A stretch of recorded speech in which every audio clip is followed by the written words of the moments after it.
ఏపీపీఈస్ ఎక్కడెక్కడ వాడుతున్నారు తెలుసా? సేఫ్టీ ట్రైనింగ్ గురించి మాట్లాడుతున్నారు.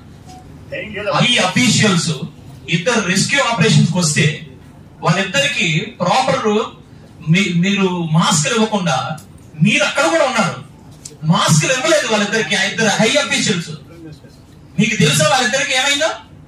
వాళ్ళకే తెలీదు.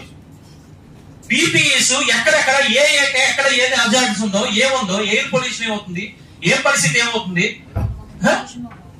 ఒక బ్రాండింగ్స్ లో ఏం వాడాలి, ఒక ఫార్మసిటీలో ఏం వాడాలి, ఒక ఏ కంపెనీలో ఏ పీపీఈస్ ఇంపార్టెంట్, ఏ టైప్ మాస్కులు వాడాలి, ఏ టైప్ ఇది వాడాలో తెలియదు మీకు. వాళ్ళ రిస్క్ దీంట్లో వస్తే కనీసం మీ అధికారులు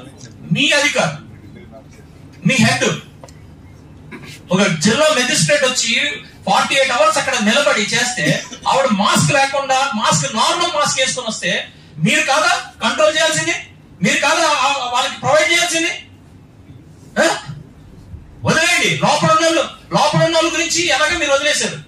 కనీసం అధికారులు వచ్చారు, అందరూ వచ్చారు, వాళ్ళు కూడా పూర్తిగా పాపం వాళ్ళు ఎంతసేపు రక్షించాలనే దీంట్లో ఉన్నారు.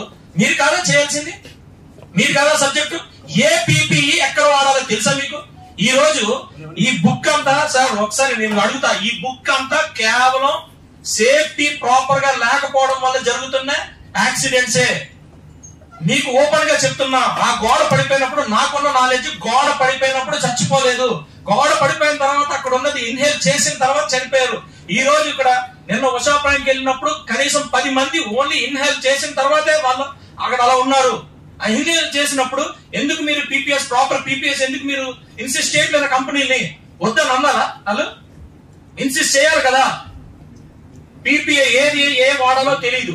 నార్మల్ సర్జికల్ మాస్క్ తెచ్చి వాడేస్తుంటే మీరు అలౌ చేస్తున్నారు.